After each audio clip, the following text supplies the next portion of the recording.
What's up, guys? Welcome back to Grafting Dragon Fruit. It's Richard and Alan, and today we are going to be doing a taste test on a new variety that I just created. This is called Sour Applehead. Sour Applehead was created by using Asunta 4 as the mother and Red Laverne as the father. So if you guys know Asunta 4 and Red Laverne, they are both red colored flesh varieties. So I was very surprised to see that I have a white flesh dragon fruit. This probably is because of the Hylocereus undatus genes that are in Red Laverne. So that was brought out by Red Laverne. So I've never tasted this variety with anyone else, and I had Alan here. He was helping me make some videos, and we were just, trying all these different varieties of dragon fruit. And I was like, you know what? I have a new variety that I want you to try, and I want your honest opinion about it because people always see me eat dragon fruit by myself, so it's nice to have a second opinion to see what you really think. A little backstory of why I named it Sour Applehead was because it tasted like a green apple with a nice tart to it. I've been harvesting them a little early to just get different stages to see how they taste, and I finally think I've got it nailed down at the perfect harvest time.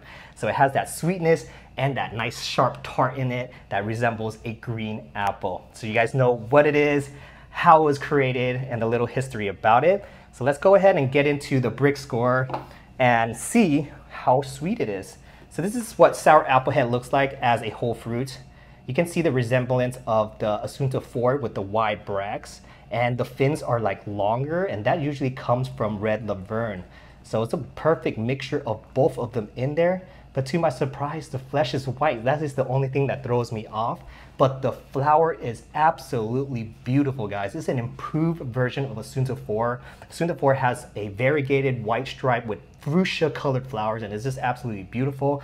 The only thing wrong with Asunta 4 is the flowers sometimes get stuck and they don't bloom sometimes. So you have like maybe a 70% rate chance of a flower of Asunta 4 opening. With this one, Sour Applehead, it got improved by me crossing with Red Laverne, and now 100% of the flowers always open with that beautiful Asunta 4 flower characteristics, and it looks absolutely beautiful.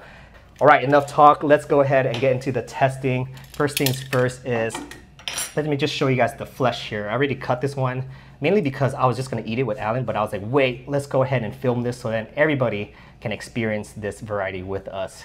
And it kind of looks like confetti cake to me because I see black, and then it has like these, I don't know, red, brown, also speckles in there, and it almost reminds me of like confetti cake. So that's the flesh of it. Now let's go ahead and get this centerpiece here and test it for its sugar. As you guys can see, the texture is nice and firm. It's not mushy. Has really good integrity when I was kind of cutting into it. So let's go ahead and get the juices into our refractometer. Ooh, nice and juicy. Very slight press with all that juice flowing in. Okay, Alan says he thinks it might be, what was your guesstimate brick score? I'm guessing about 14. 14. I think it might be somewhere in the 17, but we'll see. Let's go. 16.0. Wow. So we were close. I said 17, you said 14. We're kind of almost like in between, but 16 is a good number. I'd say anything above 15 is a really nice sweet dragon fruit, but the brick score is always very subjective because the flavors and the other components in there that contrast with each other can actually make the fruit seem sweeter than what the brick score says, right? Okay, so now that we know the brick score, the weight of this fruit comes out to be about a pound to a little under a pound. So it's averaging about at least a pound now. This one is just a little smaller. Mainly, I think it's because I pollinated with sugar dragon. When I pollinated this one with sugar dragon, the fruit was smaller. When I pollinated this one with a mixture of like all the pollens that I just kind of threw together, it got a lot bigger. Okay, choose a slice and let's go in. I'm gonna let you go first and you tell me what you think, okay? Then I will go for it.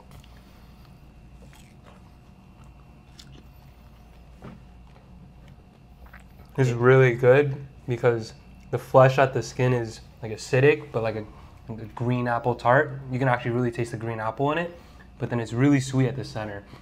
And like both of it together balances really well. Nice. Is there any floral, earthy tones? What else are you tasting, or just kind of clean tasting to you? It's not earthy at all. Like a little floral, but not really. But nothing that it's really clean tasting and like refreshing as well. All right, that sounds very promising. So I've tasted this variety at different stages, you guys, and I've always kind of liked to, when I try a new variety that I created, I like to harvest them at different times to see when is the best time to harvest them. With dragon fruit, it's tricky. Growing them is easy, but then there's this whole other game of when to pick them. If you pick them too early, they can be too tardy or they taste undeveloped and it's just very floral and earthy. If you pick them way too late, they can become way too ripe, so the flesh will become translucent and become jelly-like, and then all the flavors will get neutralized as there's no acid, there's no tart, there's no sugar. It's kind of just bland, like a bland watermelon. So finding that right time to harvest it is very important, you guys. So that's a little tip to you guys. Okay, it's my turn. Here we go. Like I said, I've eaten this at an early stage before, and it was like really, really tarty with a strong green apple tart to it. But now I've let it ripen a little bit more. So let's go. No, it's really good. Like you can actually taste like that green apple towards the skin. That is crazy. Crazy. Yeah. That is crazy. This is probably the best flavor of sour applehead that I've ever tasted from this whole season so far. Even the aftertaste, you can really, really tell that sour green apple taste on it. Yeah. In the center, it's like really, really sweet. But once you kind of like eat close to the rind of it, it has that green apple tart to it. And when you have the whole fruit together, it's just a perfect balance. This is really good acid with really good sugar contrast with each other. Holy cow. Okay, let's go for more. It's a really good balance and extremely refreshing. Wow. Normally, I do never ever care for a white flesh unless it's Connie Meyer, Bruni, or Hana. Finally, I can say I have another variety that is worth growing and worth keeping, and the flavor is just so different. I have never tasted apple terps in dragon fruit before. This is probably the first time I've like had this taste in dragon fruit. So this is pretty cool because now we can actually use this as a mother to introduce the apple terps to all of the new generations that we're going to create, all the hybrids and cross hybrids that we're going to be doing. So this is actually really crazy. You have another one. Thank you. And tell me. One thing that I really liked that you did about this was that like the Asunta 4, you saw that there was a problem with it. The flower wasn't opening. You didn't just give up on it. Like you tried to improve it, grew out a seedling, and found something like really, really interesting, honestly. And it's really, really good. And that's all I'm trying to do, guys, is there's just so many varieties of dragon fruit out there that why keep the bad ones when if you have the power and skill to improve it, why not improve it? And that's what I've been trying to do, guys. I find the varieties that have potential. I recognize what problem they have, and I try my best to improve it, but try to keep as much of its characteristics as I can. And the sour applehead is my first one that I'm so proud of myself for because it's a great tasting variety. It has a new flavor of dragon fruit that no one's probably ever tasted in dragon fruit before. And that Asunta 4 flower is just so beautiful, but nobody wants to grow it because it has that problem of getting stuck and not fully blooming. And now that's gone. You can enjoy that beautiful Asunta 4 flower and have a really, really good tasting dragon fruit. And I think this tastes better than Asunta 4. Way better than Asunta 4. It has so much complexity and other flavors that I've never tasted here, which is just so refreshing, so good. Wow, you dusted yours. No, I dusted it. It was really good. It honestly it's really refreshing after a long, hot day. Oh my gosh. It's really good. So guys, I've had to, when I harvest this early and I would bite into this, it was just so strong with the green apple tart that I couldn't finish the whole fruit. And now that has all changed just because I harvest at the right time. 16% on the Brix refractometer, but it tastes easily like in the 18s to 19s because that sour contrast of that green apple tart just elevates that sugar after that tart kind of sits. And as you keep chewing onto it, it only gets sweeter and sweeter. There's no foul tart that makes you kind of want to suck your face like a green apple. But this is so enjoyable, so good.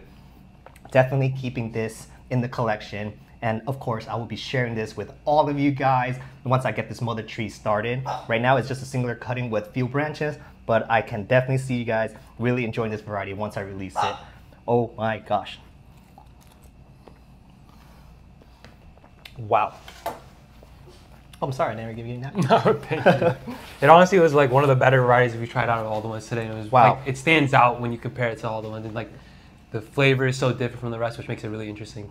Yeah, we tried Purple Haze, we had Grape Pop, we had Country Road, Bruni, and Connie Meyer. And all of those are really, really good varieties. I will never complain about eating them.